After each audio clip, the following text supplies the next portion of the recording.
Dominus vobiscum, sequentia Sancti Evangelii, secundum Matteum.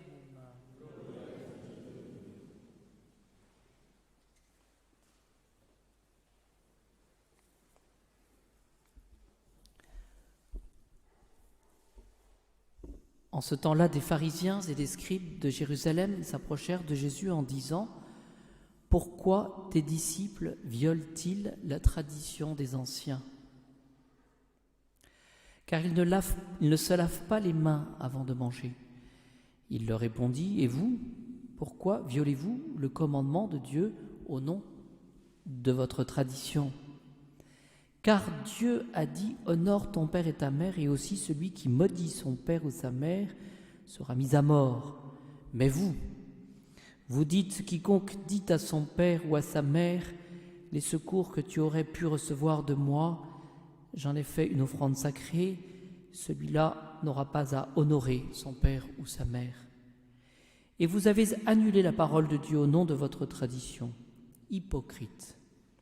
Isaïe a bien prophétisé sur vous quand il a dit : ce peuple m'honore des lèvres, mais son cœur est loin de moi. Le culte qu'il me rend ne sert à rien. Les doctrines qu'il enseigne sont des préceptes humains. Puis, ayant appelé la foule, il lui dit : écoutez et comprenez.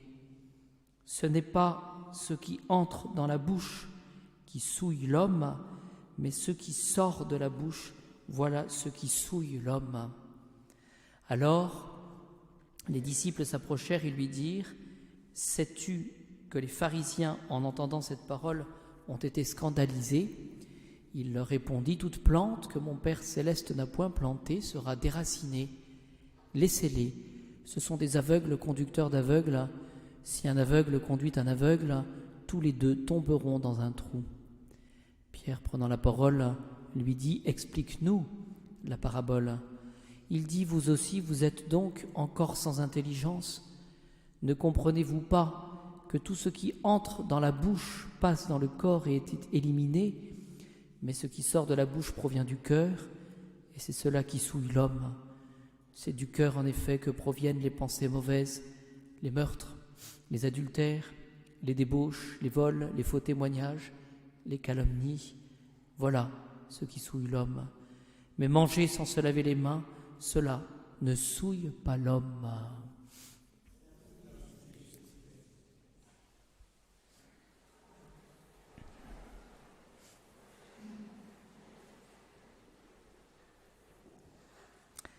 Alors ce soir, avec l'Évangile, il y a une controverse, une opposition entre Jésus et les pharisiens quant à la capacité de suivre la loi de Dieu, les traditions.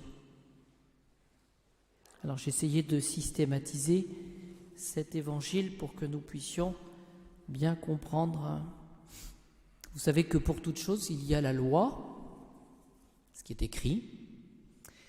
C'est comme dans toute famille, il y a un règlement, je sais pas.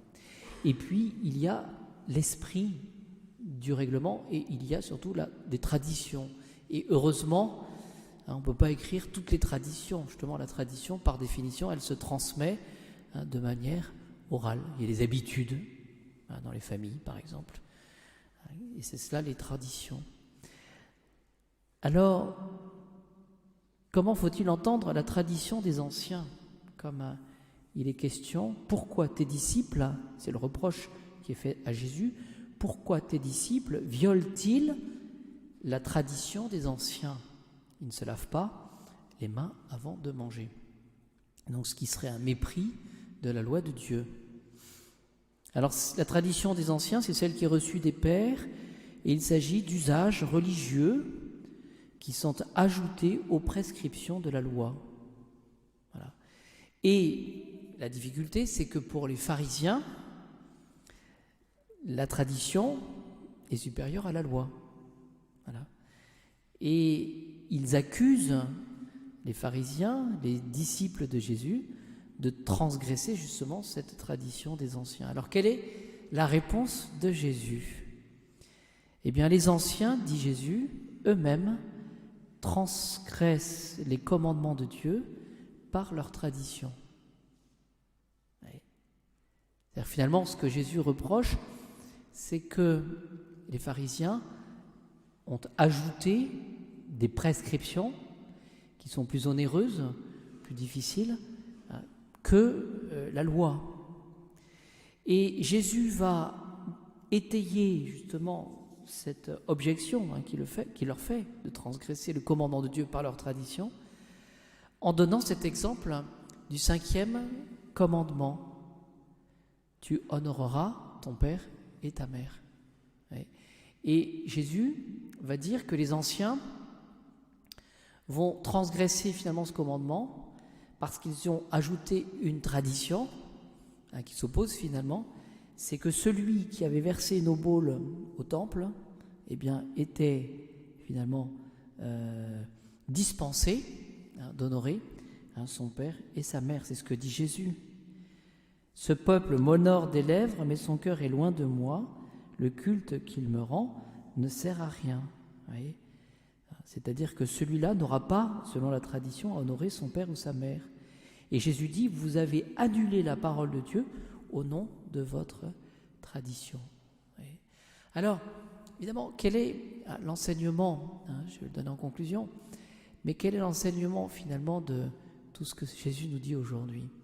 C'est que finalement, il y a cette hypocrisie, c'est-à-dire ce mensonge, cette illusion qui peut se mettre dans nos cœurs, de suivre finalement une prescription extérieure, mais sans, je dirais, penser et sans mettre cette antériorité, sans finalement suivre ce que le bon Dieu a voulu pour nous, pour exercer le culte.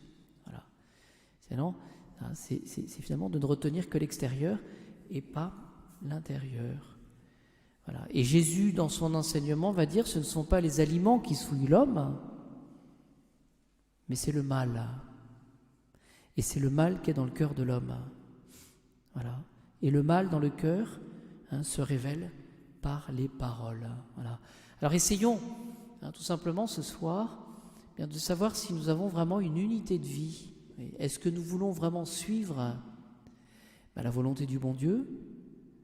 Est-ce que nous ne nous faisons pas illusion sur nos pratiques extérieures, qui ont le mérite d'exister d'une certaine manière, mais est-ce que nous faisons vraiment les choses dans l'ordre ?